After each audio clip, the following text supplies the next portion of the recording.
So it's tough with some of these younger people. They just want everything right now. They don't understand it takes time.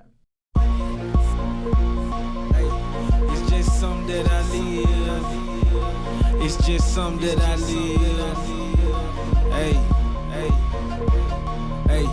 It's just something that I live that this world don't live.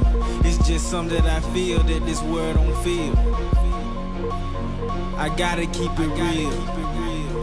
J.E. Get em. It's just something that I live that this world don't live.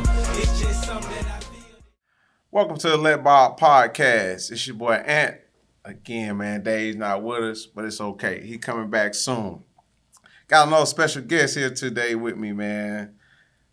Dr. Royce McGowan. I know Dr. McGowan through my Uncle Dexter.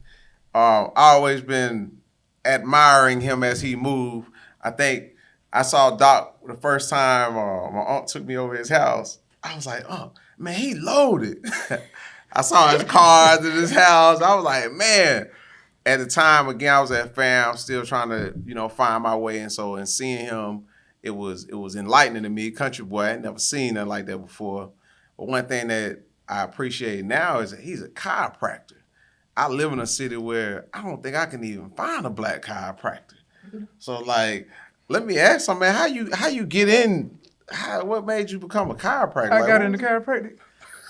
That's a story in itself, man. Sure. So look, I went to school. I went to Tennessee State. Oh man, we're gonna stop now. Yeah, Tennessee State, man. Tennessee State University. Okay. So I went there on football scholarship, man. I used to weigh about 320, 330. I used to play offensive tackle. Wow. Okay. So I went to school. I knew I wanted to be a doctor. Okay. But when I got there, let me back up. When I got there, I developed something called a hiatal hernia. Gastric reflux. I had a lot of issues with my food coming up because I was eating like an animal. Okay. Wasn't chewing my food, eat a hamburger in 3 bites and swallow it. And then I developed these issues where I couldn't hold my food down.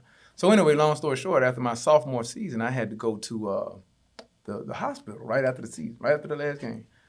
And they did an examination on me and all that, and they gave me this little pill called Propulsit, and it made me feel like nothing was wrong. And I felt bad for so long, I was like, man, it kind of scared me. Like, how could this pill make me feel like nothing? I mean, I could eat anything I wanted to, everything was fine. So I did some research on my own without the physician even telling me. And I saw liver damage, kidney damage, last thing may cause death. I was like, man, I don't want to take this crap. That was before y'all age. Now, I had to look this up in books and all that. You know what I'm saying? There wasn't no phone and Google and all that stuff. Okay. So anyway, I did some research and I was like, I said, let me figure out how I can take care of this on my own without medication. So I found out I had, chew my food, every time when you chew anything from meat to vegetables to fruit, it needs to be liquid in your mouth before you start swallowing. It helps with the digestion. Stop eating so late. Okay. Stop. Just a couple things I learned, and I cleared it up on my own and didn't have to take the medication. So then I was like, hey, I'm finna go to medical school. I ain't gonna make no money because I'm gonna be telling people not to take no medicine, but because I said, so I'm gonna get into PT school. So then I went to PT school. I did an internship at Methodist, which is Shands now. I couldn't stand it, Wow. So, and that's why I always tell young folks now, man, go and sit with the professional. Especially when you spend all this time in school, go sit with somebody before you go and spend 8, 9, 10 years in school. So anyway, long story short, I was like, I can't do this. So, man, wasn't nothing but God. I was praying about it, man, and a recruiter. He's like my dad now. His name's Michael Harris. Michael used to play for the Cowboys. He came and he was like, man, you ever thought about chiropractic? I was like, chiro who? I didn't even know what a chiropractor was. I'd never seen. He was like, man, check it out. He said, go sit with a guy. I said with this guy, I never forget the name, Dr. Toddy, White Bridge Road up in Tennessee. He said, go sit with him, see if you like it. And man, I went up there, I had a ball. I said, this is it. I'm like, I can do this. People coming in, they want to see the doctor, they wanted it. They left, came feeling bad, left feeling good. Almost immediate results. Not everybody, but most people. I was like, dang, I could do this. I like that. And the rest was history. Okay. All right. So I went ahead, went to school, man, loved it, and I've been living my dream, man. It ain't even like I go to work. I had to fuss with my wife about that sometimes, because she always, you work, do this. Hey, it ain't work to me. Yeah, you just love what you do. I love what I do. So. Now, the interesting thing about you own your own practice, though. Yes, you ain't sir. just a chiropractor, you're the owner of your company. Which Yeah, made that sound good. Oh no, it is good. So Yeah. what gets you into the ownership mindset? I understand how you got into the field now, Right. but what made you want to own your own practice? Well, I got out. I worked with the guy, Dr. Grady Carter, great guy. Worked with him for like 6-7 years. Okay. And I always recommend that for people, not just in the medical profession, but anywhere. Go and work with somebody, learn the ropes a little bit, pay some dues a little bit, and then get out and figure out what it is you want to do. I always kind of wanted to be a owner myself, but I wanted to learn on someone else's dime. I didn't want to get out and just learn and, you know what I mean, make all the mistakes that. So I learned a lot of stuff of what to do working with Dr. Carter, but I also learned a lot of stuff of what not to do. When I was, and I'm still learning. I mean, I'm young in business. I've only been I'm on practice for like, 12, 14 years, actually. Okay. So I feel like I'm just now learning how to, how to be, really, really productive. And, I never want to be a guru, because once you become a guru, it's the ceiling. I always want to keep my mind open to learn more and more. You know what I mean? Yeah. So I lost my train of thought. No, it's okay. What? No, so you were telling us how you got in ownership. How basically, I'm assuming you grew up around ownership. If you already kind of had the mentality of ownership, did you grow up seeing owners, or like what planted the seed in your head to want to just be an owner? I know you started with saying that I just always want to be an owner. Like, what planted that seed though? My mom owned her own cleaning business. Okay, there we go. Yeah. There we go. So she summertime and even sometimes in high school and in college, man, I was working in the cleaning business, when I came back. And of course that always gives you that entrepreneurial mindset when you see it firsthand. Yes. Yeah. And then dealing with your uncle, man.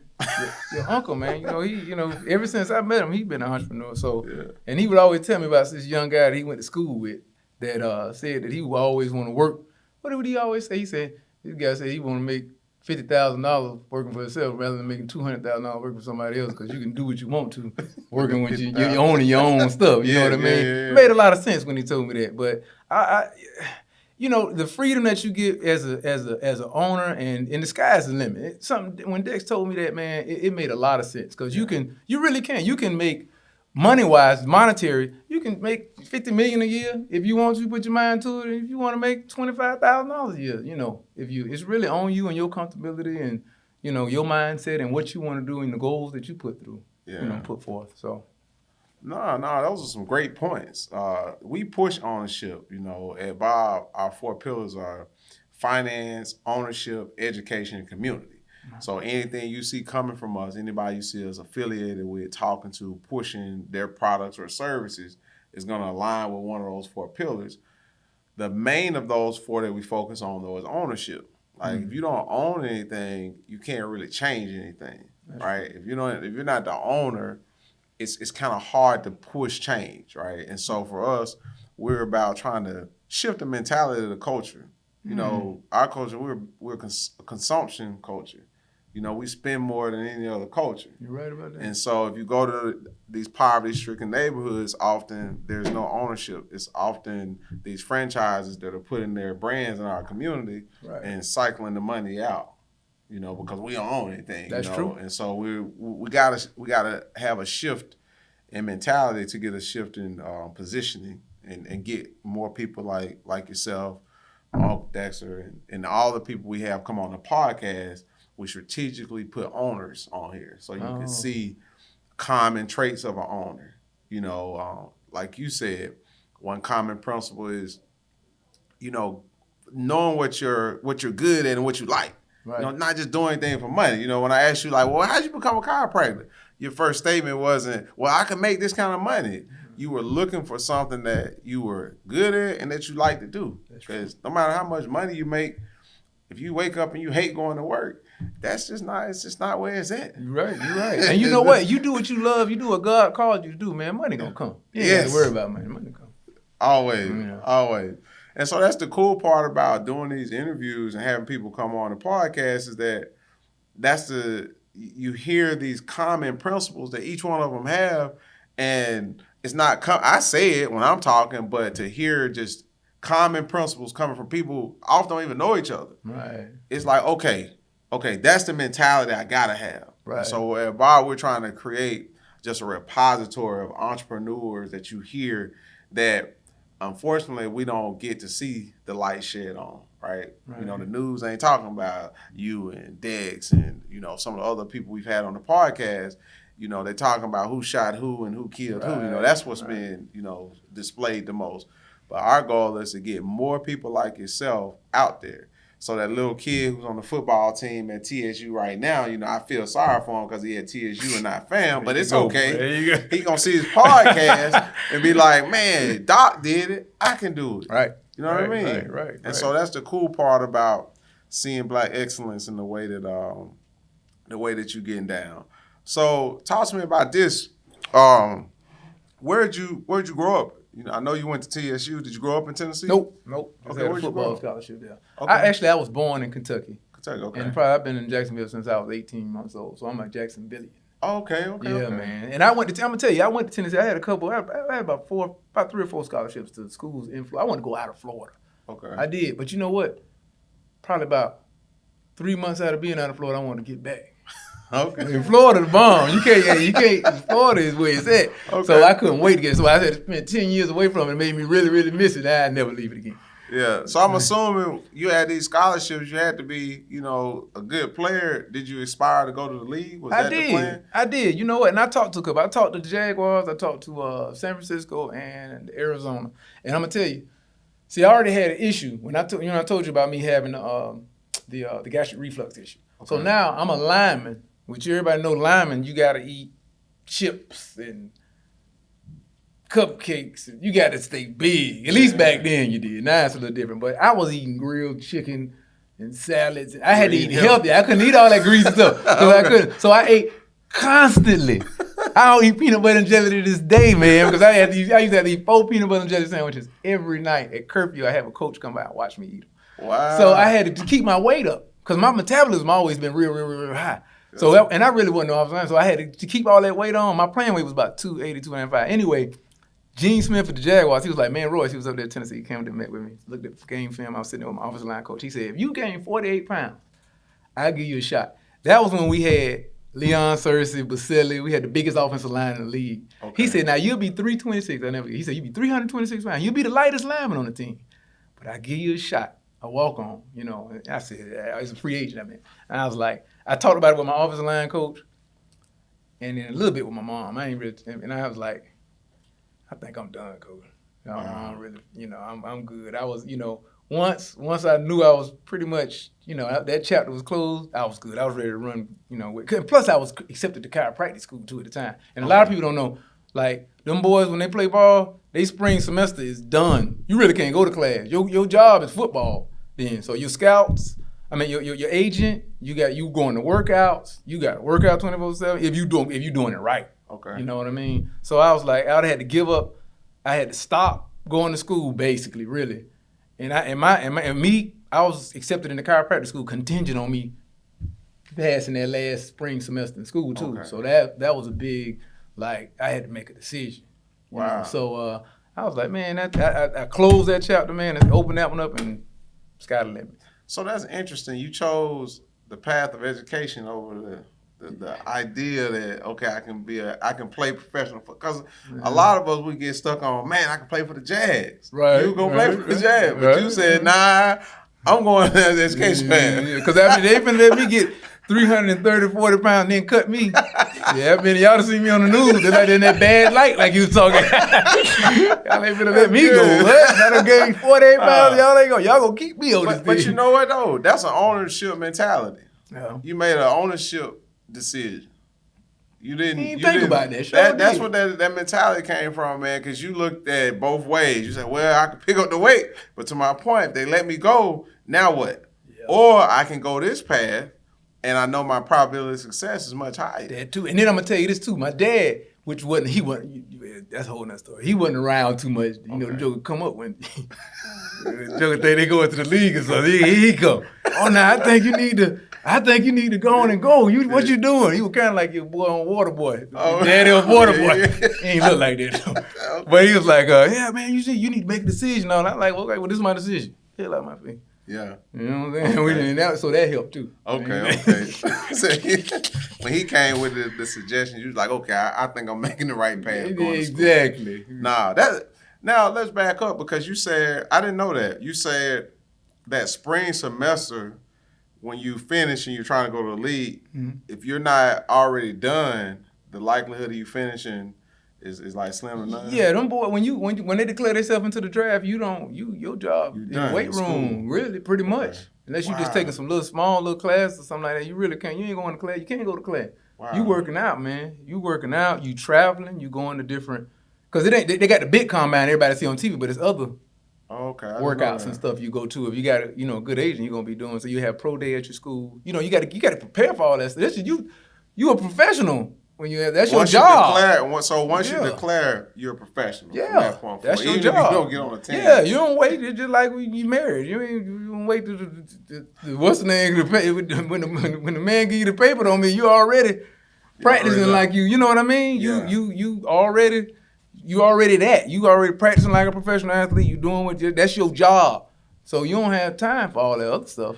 So that's funny. So let me ask this, and if you even still aware of any of this, but when you were in school, did they talk anything about financial literacy as an athlete? When you were playing, did they ever prep y'all in any way, form, or fashion about, okay, you going to the league or anybody on the team who has, a high probability to go to the league, did they talk to you about what to do with your money? Or was it just like, you got a game next week, this week, that week, and it's just all about game, nothing about your future, or even finishing school? Like, that's something to think about. Did the coaches ever talk about that, or it was just all sports? Hell no.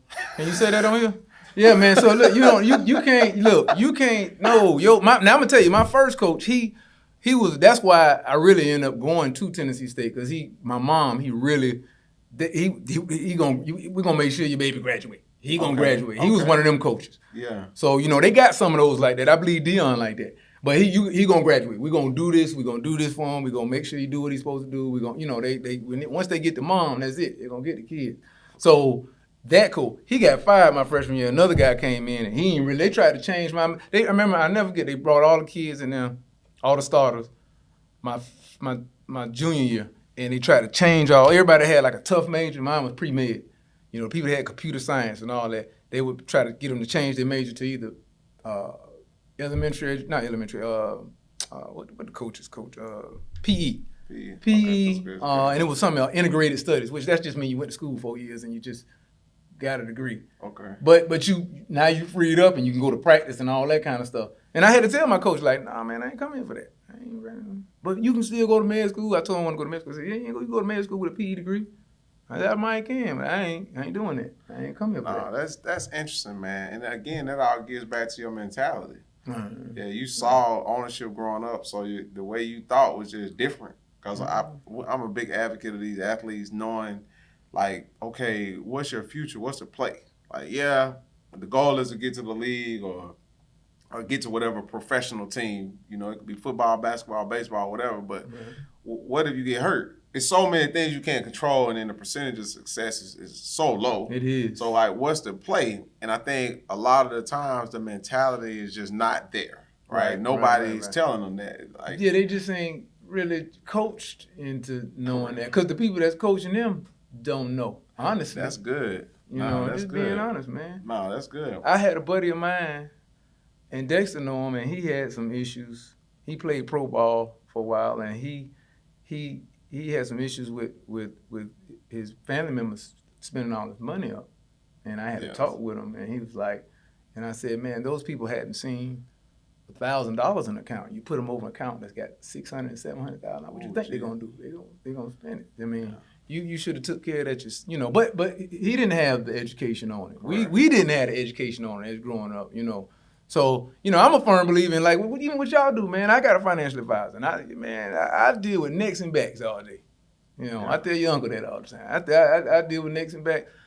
Anything else, hey, man, let me get somebody to cut my lawn. Let me get somebody to help me with this financial advising or whatever, I really believe in hiring people and putting people on your team to help you out in certain areas that they're professionals in.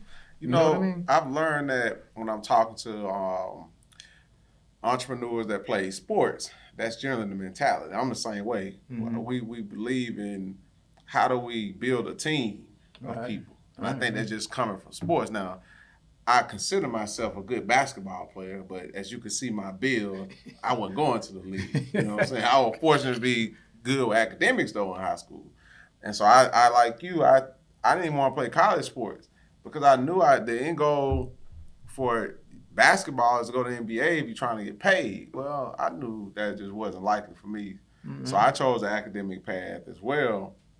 But one common denominator I see across successful entrepreneurs that play sports, let it be professional at the college level or even high school, that's how they think. They like, how can I build a team around me? Mm-hmm. So what we've seen with trying to work with some of these individuals is they don't do a good job building a good team. Mm-hmm. And so because we trust too. Yeah. Like, you know, I trust you. Yeah. Hey, I'm a no-look pass over here. I trust you going to be there, right? Right. But some of these guys that you no-look passing to, like they cruel intentions, right? Their intentions are cruel. Have you, in your journey, made poor selections of who you put on the team and you've had to, you know, make the hard decision to remove them? Because that's a hard thing to do when you choose the wrong person to get them out. I said hell no to the other question. Hell yes to that one. Yeah. You got to get. I think another thing here is you gotta be able to recognize when somebody is not a good team member. Oh, that's good. And get rid of them as quick as possible. That's good. You know what I mean? Because if not, they fester. They make things worse. They create problems, and it's not a good look for your whole outfit.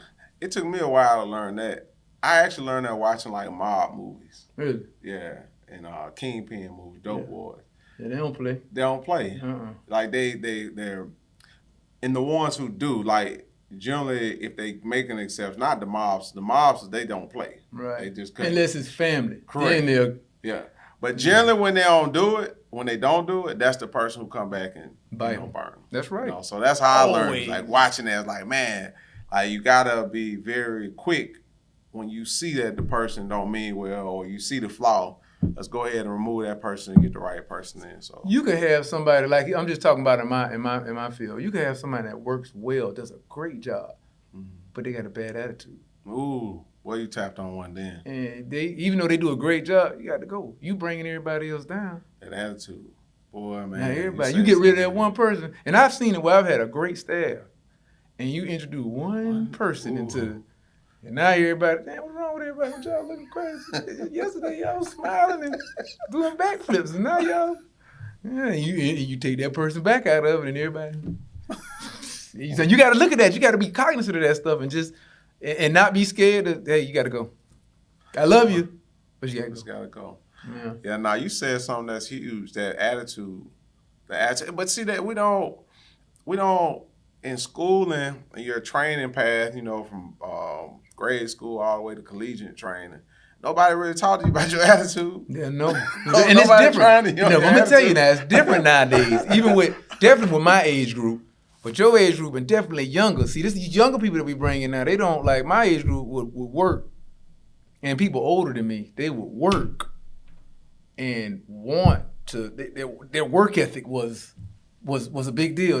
Now it's they knew that it took time to get to these young folks now, and I'm talking about young is from 18 up to 35. Everybody want to be a millionaire right now. Yes. with no, and then they jealous and they look at you. They don't care about what you went to school. You done practiced 25 years. They want to be right where you at right now, and it's like. Yeah, I mean, you can do that, and I hope you can, but, I mean, you got to learn how some humility, and you got to learn how to work, and you got to learn how to, so it's tough with some of these younger people, they just want everything right now. They don't understand it takes time to build stuff. And you want stuff to come. Me, I always, when I mentor people and I'm talking to people about stuff, I'd rather stuff come slow because I know it's going to last.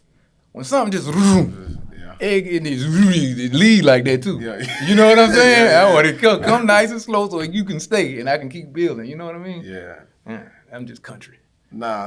These are good principles though. These are actually really good principles because I think for us, like we like to get successful entrepreneurs on here. so that you can see their story ain't happen overnight, man. Right. Their story ain't come with no sacrifice. You know, their story comes with time, dedication, commitment, and that's the way you think.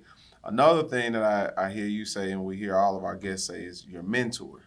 Your mentor, and then that you do mentor. Right. And I think that's one that get missed in our culture a lot too. That's true. Understand, man, you got to have a mentor. Yep. You got to have somebody where you want to go, and then you have to pay it forward. You have to be guiding somebody who's trying to get where you at, because it's just a recurring cycle. I'm trying to get here, but this guy looking at me want to be where I'm at, you know. And so the art is, how do I figure? I need somebody who can guide me, but I also need to be guided. That's true. At all times. I always say the best way, especially to get your team really going, you got to figure out what their dreams are, try to make their dreams happen. Yes. And then your dreams gonna happen as well. You know, helping them do what they got to do, not just being, you know, some dictating boss that, you know, don't give a darn about them and just that ain't cool. I kind of experienced that when I was in corporate, because I used to be a software engineer, you know, by day. And being a black coder was rare. I never really worked with a lot of black coders. In fact, I don't think I ever worked on a team where it was more than 2 black coders at one time. And it was an exception when it was two of us, right? And so in that space, I remember, I've always been an entrepreneur mindset, but I remember when the head of our department would come in, or the CEO of the company would come in. Everybody would be all nervous and, oh, no, let me clean my desk. And then when they would come in, they wouldn't even speak to you. They just walk by you, man. That's why I never could get on the corporate path, man. Because I value people. I don't care. At my company, at Bob, the way we work, we're a family. So for me, I don't care what level you are in the company. That's right. I'm going to mess with you anyway, because I just like messing with people. Right. But to walk by you and not speak, man, my granddad will come out of his grave and choke me down, man. No, man. Yeah, you know. And so, for me, that's why I could never do corporate, man, because it was just that dictatorship attitude always, man. I didn't want that. And I want my company to run differently. Like, we people first over here. So, my team know, if ever family issues or anything, man, they never get any pushback from anybody involved. Like, we care. Right, you know? right. That's all right. But, man, and I always tell my staff that too, man. Everybody, man, from the janitor to the doctor, everybody got their role. Everybody play their role. We all good, man. It ain't nobody better than nobody else. Nope, because you got, who is Jalen Hurts? He's the truth. You take that offensive line away, Jalen Hurts can't do nothing. Yeah, right, that boy. Hey, so for me, same mentality. But, man, it's definitely been a pleasure. It's always good to, like I say, hear from Black Excellence, see it, show it to the people. And just, man, we appreciate you for coming on and blessing us with your time, man. Man, thank you for having me, brother. All day long, I don't want to leave, man. Let's keep talking. Man, I wish we could, man. I wish we could, man. Great conversation. So, been another great episode of the Let Bob podcast. Again, you can find us on all social media. The company as a whole, we are Let Bob. Me personally, you can find me at I Am Let Bob. Thanks, man, and we out.